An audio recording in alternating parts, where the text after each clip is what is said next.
મગજની ગંભીર બીમારીથી પીડાતી નવસારીની બાળકીને સુરતની SIDS હોસ્પિટલના ડોક્ટરોએ સઘન સારવાર બાદ બચાવી લીધી. બિલીમોરાની 10 વર્ષીય બાળકી સતત માથામાં અને પગમાં દુખાવાની ફરિયાદ કરતી હતી, જેને બોલવામાં પણ તકલીફ પડતી હતી અને કેટલેક સમયથી ક્યારેક આંચકી પણ આવતી હતી. હોસ્પિટલમાં લાવ્યા બાદ સુરતની SIDS હોસ્પિટલના ન્યુરોસર્જન ડૉક્ટર નિષદ પરમારે ઝીણવટભરી તપાસ કરતાં ખબર પડી કે મગજની બીમારીથી પીડાય છે.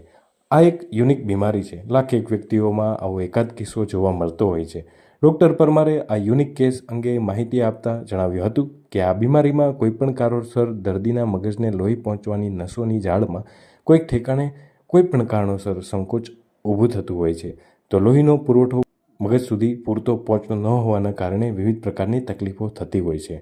અગાઉ આવી સર્જરી માટે દર્દી અને તેના સ્વજનોને મુંબઈ કે દિલ્હી દોડવું પડતું હતું. પરિણામે તેઓને ભારે આર્થિક, માનસિક અને શારીરિક તકલીફો પણ સહન કરવી પડતી હતી. પરંતુ ઉપરોક્ત તમામ સુવિધા અને એક્સપર્ટ ડૉક્ટરની ટીમ SIDS ખાતે ઉપલબ્ધ હોય અને દર્દીઓને ભારે રાહત થવા પામી છે.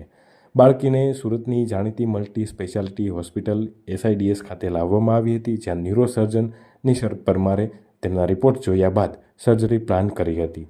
હોસ્પિટલના અત્યાધુનિક સાધનોથી સુસજ્જ ઓપરેશન થિયેટર, 4 કુશળ તબીબોની ટીમ તેમજ સપોર્ટિંગ OT સ્ટાફની મદદથી લગભગ 10 કલાકની મેરેથોન સફળ સર્જરી બાદ સારી રીતે ચાલતી અને બોલતી થઈ ગઈ છે.